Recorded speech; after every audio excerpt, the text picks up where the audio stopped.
आए हुए सभी पुण्य आत्माओं को मेरा नमस्कार।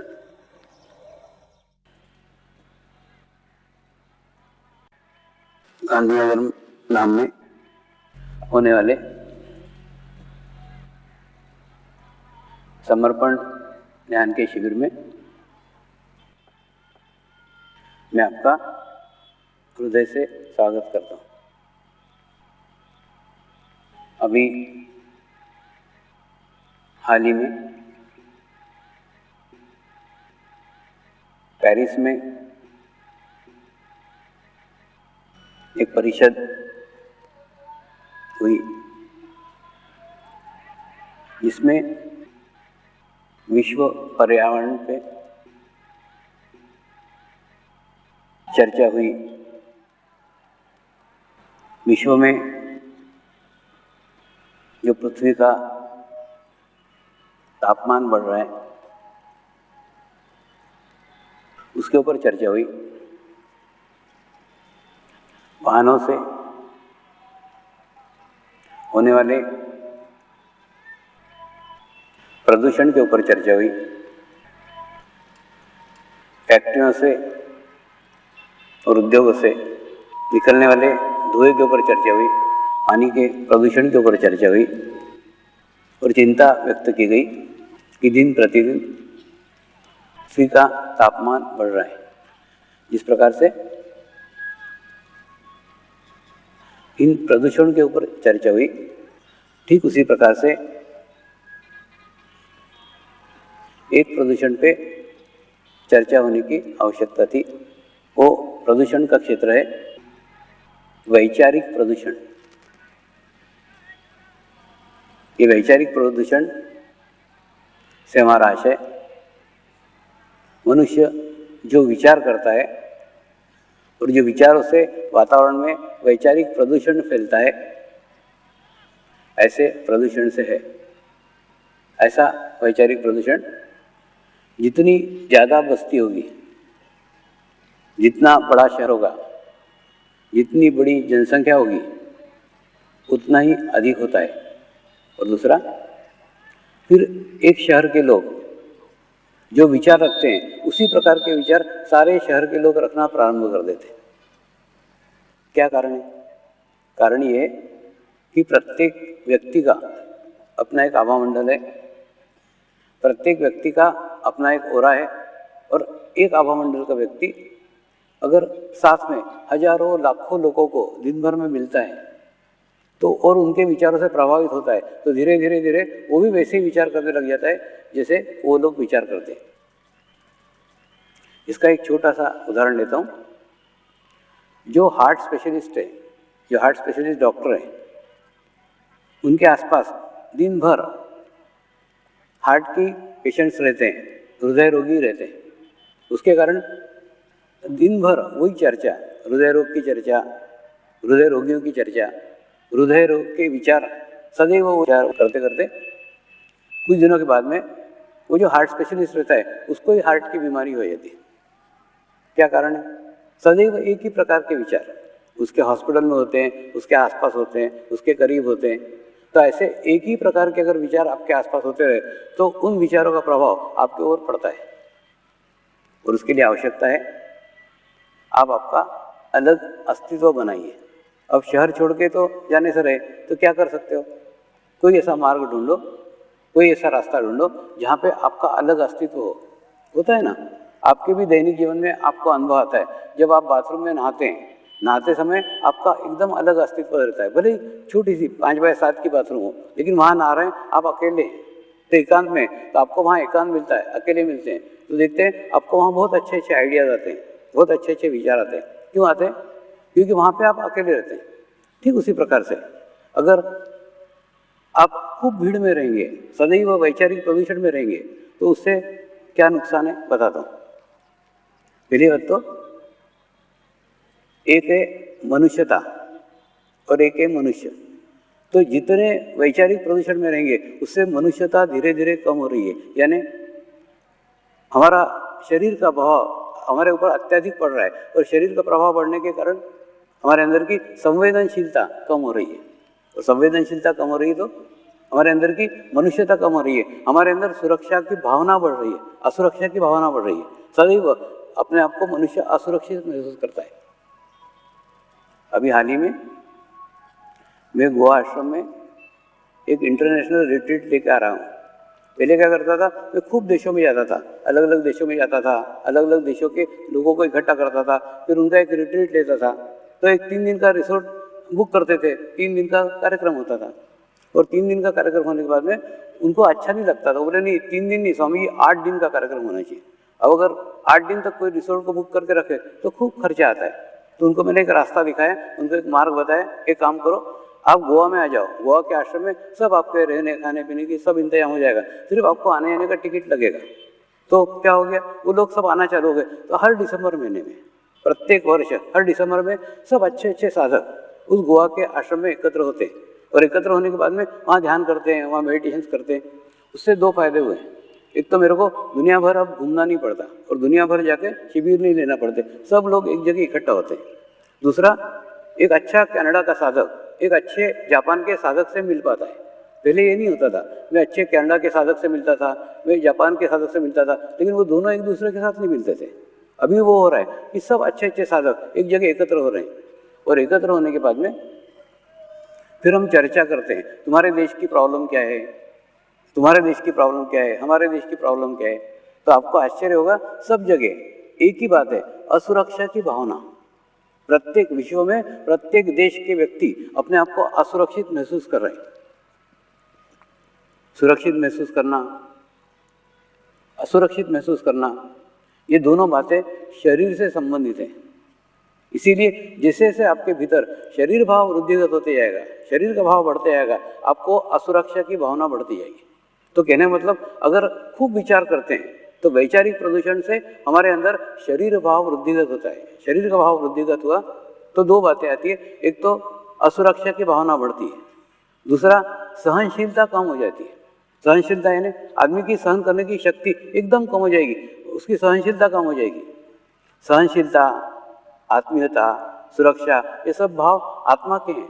जब आत्मा भाव आपके अंदर कम हो जाएगा और शरीर भाव वृद्धिगत हो जाएगा, ये सब प्रॉब्लम आपके अंदर निर्माण होंगे।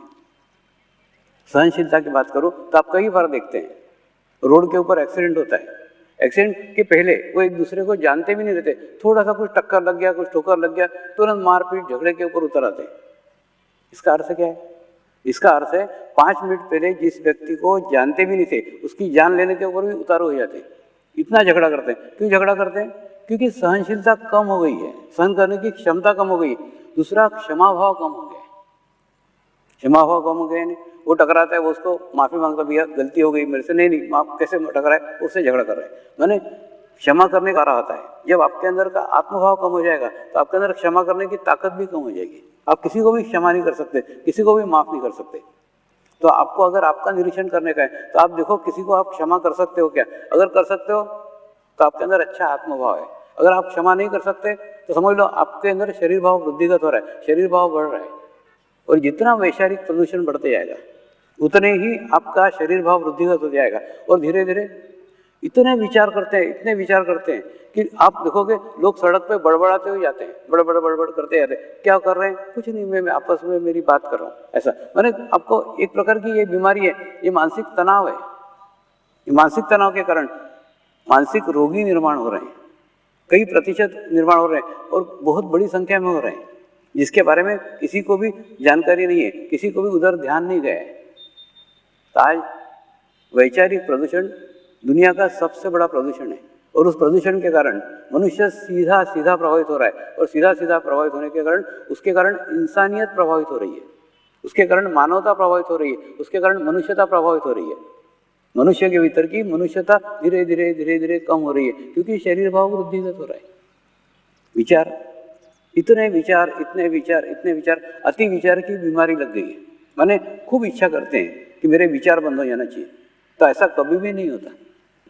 कई जगह ऐसा है, यहाँ पे विचार बंद होते ही नहीं, विचार करे जा रहे हैं, करे जा रहे हैं, करे जा रहे हैं, क्योंकि आपको उन लोगों की संगत मिल गई है, उन लोगों का सानिध्य मिल गए।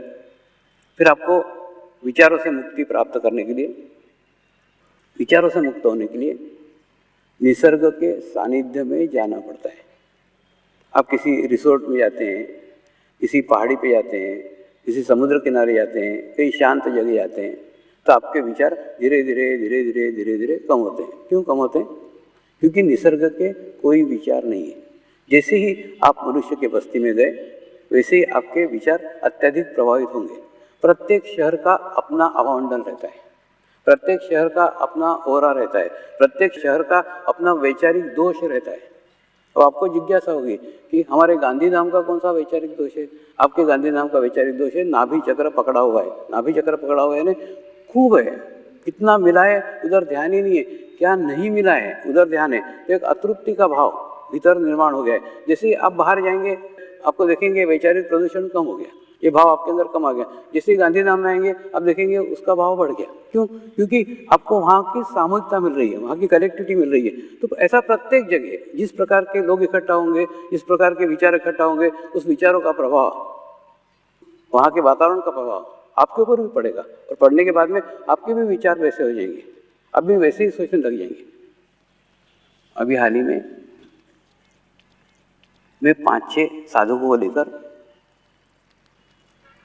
30 तारीख को सफ़ेद रण में गया था। मैंने आज तक कभी सफ़ेद रण देखा नहीं था। 30 तारीख को आए साधक, बोले स्वामी एक बार आपको दिखा के लाते हैं। उस रण की विशेषता, उस रण की अनुभूति ये है कि वहाँ मीलों तक कोई आदमी नहीं है। और दूसरा, नमक जो है ना, नमक के अंदर आपके नकारात्मक विचारों को, आपके अति विचारों को कम करने की शक्ति नमक में है। सब दूर नमक ही नमक है। खूब सुबह अंधेरे में जाकर के हम खूब दूर अंदर जाकर के बैठ गए, और बैठने के बाद में सूर्योदय की राह देखते बैठे। और जैसे राह देखते बैठे, कोई ध्यान करने का विचार भी नहीं था, ध्यान करने के लिए गए भी नहीं थे, सिर्फ सूर्योदय देखने के लिए गए थे। तो भी सबका ध्यान लग गया, सब लोग ध्यान में बैठे थे। खूब अच्छा ध्यान लगा, खूब अच्छा मेडिटेशन हुआ। और आपको अनुभव बताता हूँ कि ऑटोमेटिकली ऐसे वेव्स चलते हैं, धीरे धीरे धीरे धीरे धीरे धीरे धीरे धीरे वहाँ वेव्स चलते हैं। उस वेव्स के अंदर आपको कोई विचार आएंगे नहीं। और दूसरा, कई बार साधकों को मैं ओरा के बारे में बताता था, आभामंडल के बारे में बताता था, आभामंडल के स्थानों के बारे में बताता था, आभामंडल के स्थितियों के बारे में बताता था, लेकिन प्रत्यक्ष करने का अवसर कभी भी नहीं मिला। जैन मुनियों को कराता था, जैन मुनियों को अनुभूति कराते थे, क्योंकि उनकी संवेदनशीलता अच्छी रहती है। तो वो संवेदनशील होने के कारण वो चक्रों के स्थानों को जान सकते हैं। लेकिन साधकों के साथ करने का अवसर नहीं मिला। लेकिन उस दिन मिला। उस दिन एक जगह में बैठा हुआ था, साधकों को खूब दूर जाने को बोला। जैसे यहाँ से वो कपड़ा लगा हुआ है ना, इतने दूर जाने को बोला। और वहाँ से उनको बोला तुम धीरे धीरे मेरी ओर आओ। और जैसे ही मेरी ओर आएगा, आपको कुछ स्थान ऐसे मिलेंगे जहाँ आपको कोई पीछे ढकेल रहा है। यानी मैं चाहता हूँ कि आप मेरी तरफ आओ, लेकिन फिर भी तुम जैसे ही मेरी ओर आने लगोगे हाथ करके, तो तुमको ऐसा झटका लगेगा कुछ स्थानों पे।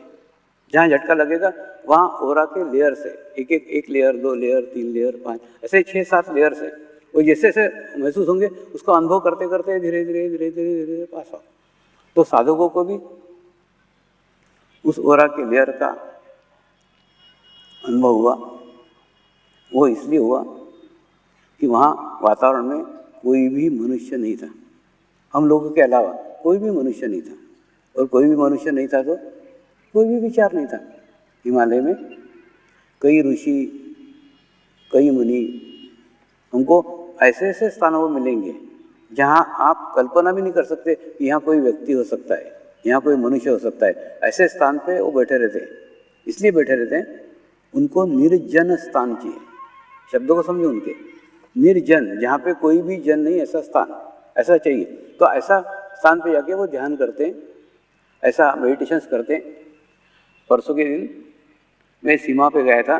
सीमा पे भी कुछ जवानों को कहा वो कितना अच्छा अवसर है कि तुम्हारे 80-80 किलोमीटर तक, 90-90 किलोमीटर तक कोई भी आदमी नहीं है, तो ध्यान के लिए खूब उपयुक्त स्थान है। इस स्थान पे मेडिटेशन करो, ध्यान करो, तो तुम्हारी ध्यान में खूब अच्छी प्रगति होगी, खूब अच्छा मेडिटेशन होगा। क्योंकि कोई विचार ही नहीं है, कोई आदमी नहीं है, आदमी नहीं है तो विचार ही नहीं है, तो ऑटोमेटिकली क्या होगा, ध्यान के लिए खूब अच्छा वातावरण है। तो जो जीवन में जगह मिली है, जो जीवन में अवसर मिला है, उस अवसर का लाभ उठाओ और खूब मेडिटेशन करो, खूब ध्यान करो, ध्यान में प्रगति करो। क्या होता है, अब विचारों का ही अगर हम अध्ययन करें, पहले विचारों को समझना पड़ेगा। विचारों को समझना पड़ेगा इन्हें। आजकल फैक्ट्रियों में, आजकल कंपनियों में ऐसे सेशन दिए जाते हैं, अगर आप नकारात्मक विचार करते हो तो नकारात्मक विचार बंद करो और सकारात्मक विचार करो, इसलिए ऐसे उनको प्रेरणा दी जाती है। लेकिन अगर हम सकारात्मक भी विचार करते हैं तो भी हमारी ऊर्जा नष्ट होती है। हम अगर नकारात्मक विचार करते हैं तो भी हमारी ऊर्जा नष्ट होती है। वास्तव में नकारात्मक विचारों का तोड़ नकारात्मक विचार के जगह सकारात्मक विचार करना नहीं है। वास्तव में कोई भी विचार मत करो, आप न सकारात्मक विचार करो ना नकारात्मक विचार करो, कोई भी विचार मत करो। आप आपके जीवन का अध्ययन करो ना, आप आपके दिन भर में, आप आपके 24 घंटे में कितने क्षण, कितने समय निर्विचार रहते हैं। सीमा के ऊपर एक मेजर ने कहा, स्वामी मैं जब वो देवी माँ को उद्बत्ती लगाता हूँ ना, सिर्फ उतने समय एक क्षण मैं निर्विचार रहता हूँ, तब मेरे को कोई विचार नहीं आता। तो आप भी आपका अध्ययन करो ना कि हम कितने क्षण निर्विचार रहते हैं। निर्विचार रहते हैं ना, आपको कोई भी विचार नहीं है, अच्छा भी विचार नहीं है, आपको बुरा भी विचार नहीं है। तो ऐसी स्थिति आपको कितने समय मिलती है? क्या हुआ है, ये निर्विचारता पाने के स्थान, ये निर्विचारता पाने की जगह हमने हमारे जीवन में खो दी है। निर्विचारता पाने का खूब सशक्त माध्यम, निर्विचारता पाने का खूब अच्छा माध्यम पूजा था। पूजा यानी क्रमबद्ध तरीके से, लयबद्ध तरीके से धीरे धीरे इसके बाद ये करना, इसके बाद ये करना, इसके बाद ये करना, इसके बाद ये करना, इसके बाद ये करना, आखिरी में आरती करना, ऐसे स्टेप बाय स्टेप एकदम क्रमबद्ध तरीके से अपने मन को एकाग्र करके निर्विचार स्थिति प्राप्त करने का माध्यम पूजा था। उस पूजा के माध्यम को पहले के समय में घर का मुखिया करता था। घर का जो प्रमुख व्यक्ति रहता था ना, वो पूजा करता था और उसका मन शांत रहता था, उसको निर्विचारता प्राप्त होती थी। और उसके बाद में जब वो निर्विचारता रहता था तो पूरे घर में शांति रहती थी, घर में अच्छा लगता था। लेकिन अभी क्या हो गया, उस पूजा के माध्यम को हम खो चुके हैं। पूजा के माध्यम को मन की एकाग्रता का, क्रमबद्धता का कोई अवसर नहीं रह गया। अब पूजा एक काम हो गया, यानी घर का जो मुखिया रहता है उसको काम करने को इतना बिजी रहता है कि उसको पूजा करने को टाइम ही नहीं मिलता है। वो क्या करता है, वो अपने पत्नी को बोलता है कि मेरे को ऑफिस जाने को देर हो रही है, तू पूजा कर डाल। फिर पत्नी, वो भी आजकल नौकरी करने वाली रहती है, तो वो क्या करती है, वो बोलती मेरे को भी नौकरी पे जाने का है। वो अपने बड़े लड़के को बोलती है कि तू पूजा कर डाल। बोलता नहीं, मेरे को कॉलेज जाने को देर हो रही है तो मैं नहीं पूजा कर सकता। वो अपने और छोटी बहन को बोलता है कि तू पूजा कर डाल। फिर बोलती नहीं, मेरा तो 12वीं का साल है, मेरे को तो पढ़ाई करने की है, मेरे को टाइम नहीं है, वो भी नहीं करती। फिर वो और अपने छोटे भाई को बोलती है कि तू पूजा कर डाल। अब उससे छोटा कोई नहीं रहता, तो सोचता अब मैं पूजा का अवसर किसको दूँ। तो क्या करता है, सब भगवानों को लेता है, पानी में डालता है, खड़खड़ खड़खड़ खड़खड़ धोता है, रख देता है। यानी लयबद्ध तरीके से, क्रमबद्ध तरीके से एक सशक्त माध्यम था पूजा का, जिससे धीरे धीरे धीरे धीरे धीरे धीरे हमने खो दिया है। तो पूजा एक काम हो गया है, बर्तन मांज डाल, कपड़े धो डाल, पूजा कर डाल, यानी पूजा को हमने काम तरीका दिया है। दूसरा, पूजा एक ऐसा स्थान है जिस स्थान पे आप अपने विचारों से मुक्ति प्राप्त कर सकते हो, वो स्थान हमने खो दिया। दूसरा स्थान है मंदिर। मंदिर में अगर हम जाते हैं, पूर्ण भाव के साथ जाते हैं, पूर्ण श्रद्धा के साथ जाते हैं, तो आप देखेंगे आपको वहाँ पे भी निर्विचारता का स्थिति प्राप्त हो सकता है। आपको भी वहाँ निर्विचारता का स्थिति मिल सकता है। आपके भी सारे विचार मंदिर में जाके बंद हो सकते हैं। लेकिन मंदिर में आप ऐसे स्थिति में जाते हो क्या? आप मंदिर में कहाँ जाते हैं? कुछ मांगने के लिए जाते हैं, मेरी लड़की की नौकरी लग जाए, मेरी लड़के की शादी हो जाए, यानी कुछ ना कुछ इच्छा करके, कोई ना कोई अपेक्षा करके आप मंदिर में जाते हो। और जब अपेक्षा लेकर के जाते हो तो सदैव याद रखो, अपेक्षा का संबंध आपके शरीर के साथ है। आपके आत्मा की कोई लड़की नहीं है, आपके आत्मा की कोई लड़का नहीं है, आत्मा का कोई नहीं है, आत्मा की कोई अपेक्षा नहीं है। कोई भी अपेक्षा लेके जाओगे वो शरीर स्तर पे आएगी, और जब आप शरीर स्तर पे रहोगे तो विचार आएंगे ही नहीं। इसीलिए विचारों का संबंध आपके शरीर के साथ है। जितना वैचारिक प्रदूषण बढ़ते जाएगा उतना आपका शरीर का भाव वृद्धिगत होते जाएगा। सारा अध्यात्म, सारी आध्यात्मिक स्थिति केवल एक ही है। किसी भी धर्म का अध्ययन करो, किसी भी पद्धति का अध्ययन करो, किसी भी पूजा का अध्ययन करो, किसी भी कर्मकांड का अध्ययन करो, सभी अध्ययनों का एक ही निचोड़ है, सभी का एक ही उद्देश्य है।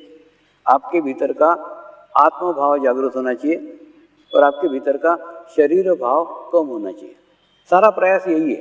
लेकिन आप देखो ना, जब आप कोई भी कार्य, कोई भी हवन करो, कोई भी पूजा करो, कोई भी कर्मकांड करो, आप कोई ना कोई अपेक्षा लेके करते हो। ये मेरा काम होना चाहिए तो फिर मैं ये करूँगा। मंदिर भी जाएंगे तो मुझे ये मिलना चाहिए, ये मिलना चाहिए। जहाँ आया वहाँ अपेक्षा आई, और जहाँ अपेक्षा है वहाँ शरीर भाव आया। आवश्यकता है निर्विचारता स्थिति पाने का। आप पूजा कर रहे हो, पूजा एक सशक्त माध्यम है जिस माध्यम से निर्विचार स्थिति प्राप्त हो सकती है। एक बार मुंबई में मेरे भाई का विट्ठल मंदिर है, वो 5 घंटे पूजा करता है। सुबह 5 बजे से लेके सुबह 10 बजे तक उसकी 5 घंटे पूजा चलती रहती है। वो विट्ठल के कपड़े निकालेगा, उसके बाद में फिर उनको स्नान कराएगा, फिर एक क्रमबद्ध तरीके से इसके बाद ये, इसके बाद ये, फिर उसके भजन और सब चलते चलते चलते आखिरी में आरती करता है। तो पूरा क्रम, पूरी पूजा एक दिन बैठ करके मैंने देखी तो उसको 5 घंटे लगे। सुबह 5 बजे जो चल रही थी तो सुबह 10 बजे तक चल रही थी।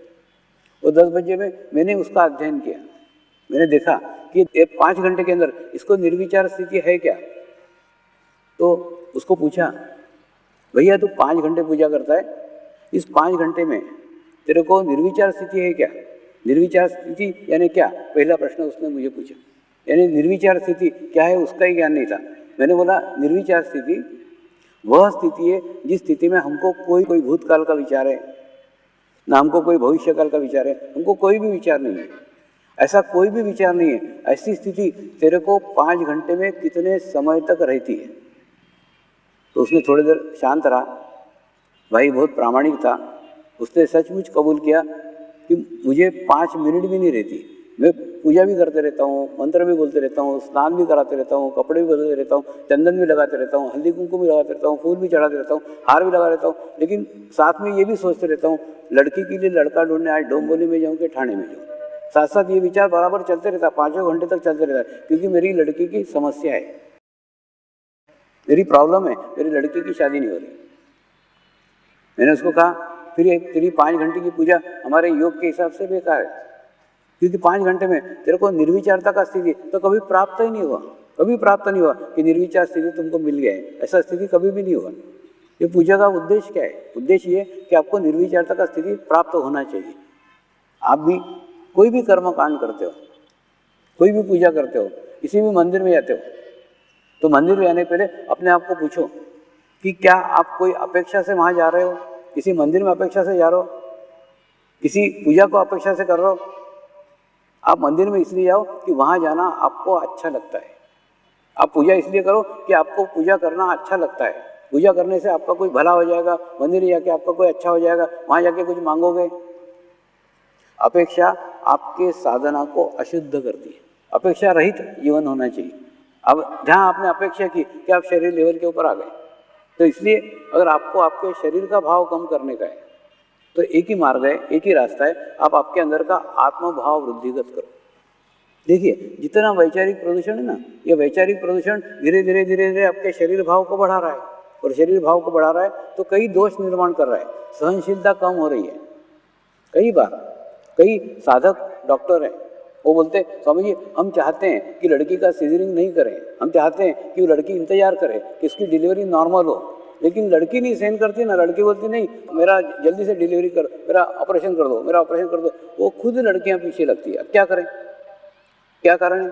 कारण ये है कि उन लड़कियों की सहनशीलता कम हो गई है।